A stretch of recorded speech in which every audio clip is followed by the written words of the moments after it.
नमस्कार, मैं हूं नदीम पाशा। आप देख रहे हैं तेज खबर। समाजवादी पार्टी के राज में गरीबों पर फिर अत्याचार। मामला एनसीआर में दिल्ली से जुड़े गाजियाबाद के मसूरी गांव का है, जहां कुछ गरीब लोग प्रशासनिक पटवारी को 20,000 रुपये देकर सरकारी जमीन पर अपने घर बना लिए थे।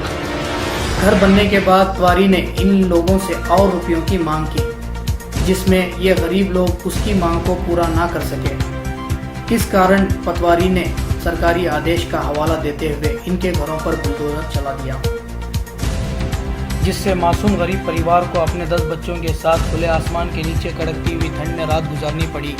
इन गरीबों का पक्ष लेते हुए जन लोकमत पार्टी राष्ट्रीय अध्यक्ष ने कहा, अगर इस तरह की घटना को दोबारा दोहराया गया तो वो समाजवादी पार्टी जिला अधिकारी की ईंट से ईंट बजाने की बात कर रहे हैं। तो मैं पूछना चाहता हूं नजर चौधरी जी से कि वो किस तरह से इन गरीबों को हक दिलाएंगे।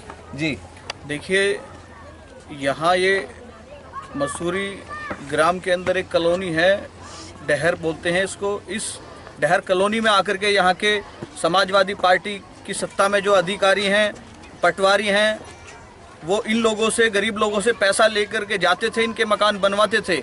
और जब तक ये लोग पैसा देते रहे तो इनके मकान बनवाते रहे। अब इन लोगों ने पैसा देना बंद किया तो यहाँ अधिकारियों और पुलिस प्रशासन के साथ में मिल करके यहाँ इन लोगों को अल्टीमेटम भी नहीं दिया गया और इनके मकानों को तोड़ दिया गया है।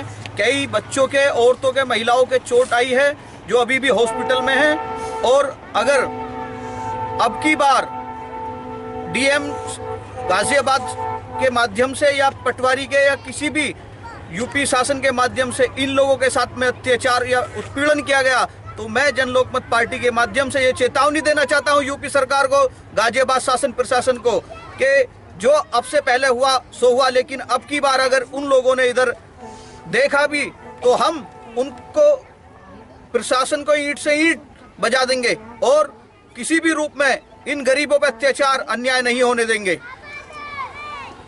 जैसा कि अभी नजर चौधरी जी ने कहा है कि अब वो सरकार की ईंट से ईंट बजा देंगे अगर गरीबों के आशियाने की तरफ देखा। तो हम यही आपको बताना चाहते हैं कि गरीब राजनीति का शिकार ना होते हुए वो अपने एक छोटे से आशियाने में रहे और अधिकारियों को सोचना चाहिए, समझना चाहिए कि अगर एक गरीब अगर अपने लिए एक आशियाना बना गिरा दिया है। हम पूछेंगे जो इस घर के मालिक थे, आपका नाम क्या है? मेरा नाम मोहम्मद शाहिद जी, ये सब क्या हुआ था आपके साथ? ये मैंने जी 30% पे 50,000 रुपए लेकर मकान बनाया। मैं विकलांग हूँ, मेरा बेटा भी विकलांग है जी, और मेरे 10 बच्चे हैं जी। मुझ पे सिर छुपाने के लिए जगह नहीं है। मैं रात भर, पूरी रात यहाँ सर्दी में पड़ा रहा हूँ जी। तो मुझे एक चीज बताइए, ये जो आपने जब घर बनाया था तो इसके लिए कोई सरकारी अधिकारी से आपने कोई परमिशन या कुछ बातचीत करी थी या अपनी मर्जी से बनाया था? पटवारी जी आते थे लेकिन उन्होंने कभी मना नहीं किया। अच्छा, पटवारी जी आए थे 2-3 बार। हाँ। लेकिन उन्होंने मना नहीं कोई किया। आपकी पैसे का लेन देन हुआ था उनसे? हाँ, पैसे लिए जी, पटवारी जी ने मुझसे 20,000 रुपए लिए थे। 20,000 रुपए? हाँ, इस घर को बनाने के लिए? हाँ जी। और फिर आपने जब ये घर बना दिया तो फिर उन्होंने क्या और पैसे की डिमांड करी आपसे? जी, कल उन्होंने, परसों और पैसे की डिमांड करी। जब हमने इसमें छत डालनी चाहिए, उन्होंने कहा 20,000 रुपए दो, हाँ, वरना ये कल तोड़ दिया जाएगा। अच्छा। तो हम पे पैसे नहीं बने, वो कल आकर के तोड़ गए। कल आके तोड़ गए जी। एक गरीब के आंसू इसी बात की गवाही देते हैं कि कैसे एक सरकारी अफसर अपनी जेब भरने के लिए गरीबों को सताता है। थोड़े से पैसे देकर उस जमीन को जिसका कोई इस्तेमाल नहीं था और उसको ये कह के कि इस पे अपना घर बना लो, जब वो गरीब आदमी अपना घर बनाने लगा तो उससे और पैसे की डिमांड की गई। तो एक गरीब आदमी किस किस का पेट भर सकता है? अपने बच्चों का, या उस सूदखोर का जिससे वो ब्याज पे पैसे लेके अपना घर बनाता है, या उस अधिकारी का जो सरकारी जमीन को अपनी मनमर्जी दाम पर बेच देता है और फिर उसको अवैध भी दिखा देता है।